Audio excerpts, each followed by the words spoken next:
টিকটকে র্যাবের পোশাক খাইয়ে গানে সুর মিলিয়ে যিনি গাইছে নাচছে তিনি বহিষ্কৃত সেনা সদস্য।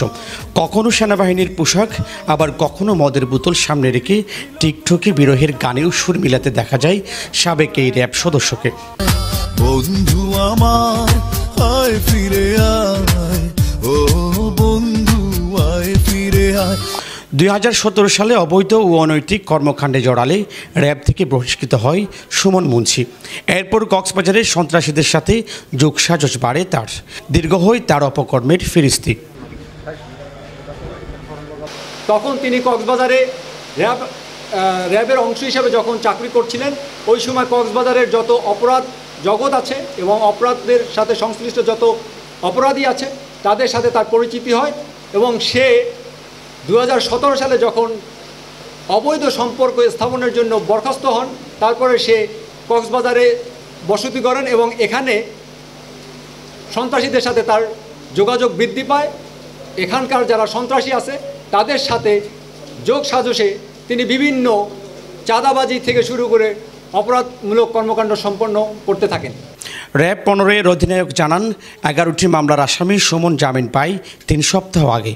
এরপর র্যাব পরিচয়ে অপহরণ ও চাঁদাবাজি শুরু করে উখিয়া টেকনাফের।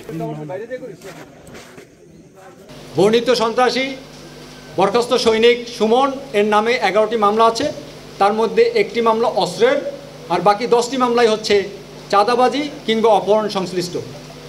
তিনি এই অপহরণের জন্য র্যাবের পোশাক ব্যবহার করেন এবং সবসময় র্যাবের পরিচয় বা আইন শৃঙ্খলা বাহিনীর পরিচয় দিয়ে এই অপহরণগুলো সংগঠিত করে থাকেন। গত 3 সপ্তাহ আগে তিনি জামিনে বেরিয়ে যান এবং আবার এই অপহরণ ঘটনাটা সংগঠন করেন। শুক্রবার বিকেলে গোয়েন্দা তথ্যের ভিত্তিতে র্যাবের একটি দল রঙ্গিখালিতে ডাকাত সর্দার শাহ আলমের আস্তানায় হানা দিয়ে আফ্রিদি ও আব্দুল গফুর নামের 2 জন সন্দেহভাজনকে আটক করে। এরপর শনিবার বিকেলে মরিচা বাজার থেকে মূল অপহরণকারী বরখাস্ত সৈনিক মোহাম্মদ সুমন মুন্সিকে আটক করে র্যাব সুমনের মাধ্যমে অপহরণকারী শাহ আলম, রাকিব এবং শিকদারকে অপহৃত হাফিজুল্লাহকে ছেড়ে দেওয়ার জন্য বার্তা প্রেরণ করলেও কর্ণপাত করেননি তারা। এরপর র্যাব, বিজিবি, পুলিশ, এপিবিএন ও বন বিভাগের 256 জন জনবল নিয়ে হাফিজকে আটকে রাখার সম্ভাব্য গহীন অরণ্যে সাঁড়াশি অভিযান পরিচালনা করে র্যাব।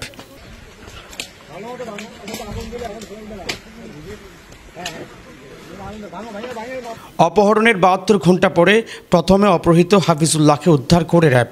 এরপর একটি দেশীয় অস্ত্র, 3 রাউন্ড অ্যামুনেশন সহ র্যাবের ইউনিফর্ম ও ওয়াকিটকি উদ্ধার করে র্যাব 15।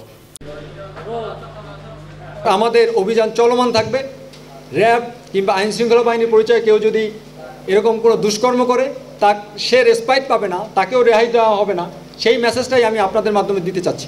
আটককৃত সন্ত্রাসীকে পরবর্তী আইনি প্রক্রিয়ায় সম্পাদনের নিমিত্তে পুলিশে সুপর্দ করা হবে বলেও জানান র্যাব।